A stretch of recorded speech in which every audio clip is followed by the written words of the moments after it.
Long lines and training problems were some of a few of a laundry list of issues. It's either win big or lose big. Super Tuesday was the first major election where countywide voting in North Texas was put to the test. Voters could go to any polling location rather than using your traditional precinct. What we saw is slow returns in all large urban counties in Texas because of a variety of factors. The change was met with long lines at some precincts in Dallas and Tarrant counties. Some voters standing in line 1 or 2 hours after polls closed at 7 p.m. What was the holdup in the slow returns from Dallas County yesterday? Well, it was, several factors, Stephen. We had a judge who went home and left their stuff locked up at the polling place. We had one that quit during the day. But that just accounts for a very small amount of it. It's a confluence of events.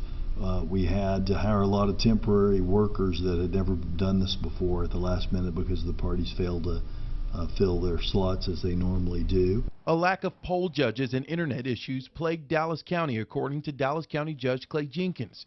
Over in Tarrant County, we did everything we could. Judge Glenn Whitley says their problems were about voting machines and the amount at polling locations. He says the last vote was cast at 10 p.m. They make the decisions as to what the locations are going to be and how the machines are going to be allocated.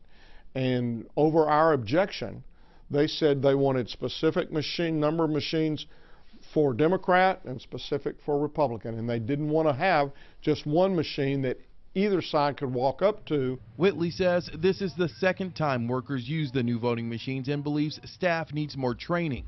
Both counties waited until midnight or later to submit returns to the Secretary of State's office. But it's more important that we get it right than that we get it out there and then we have to go back and explain that, oops, we don't like oopses.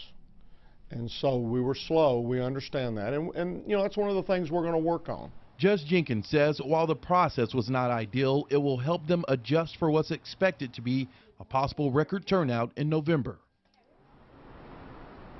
And Jenkins says that training is a big part of that, making sure that they are fully staffed and trying to improve the internet connection. Collin County also had some long lines and a few delays, but the biggest by far issue was in Harris County in Houston, the last voter voting 7 hours later.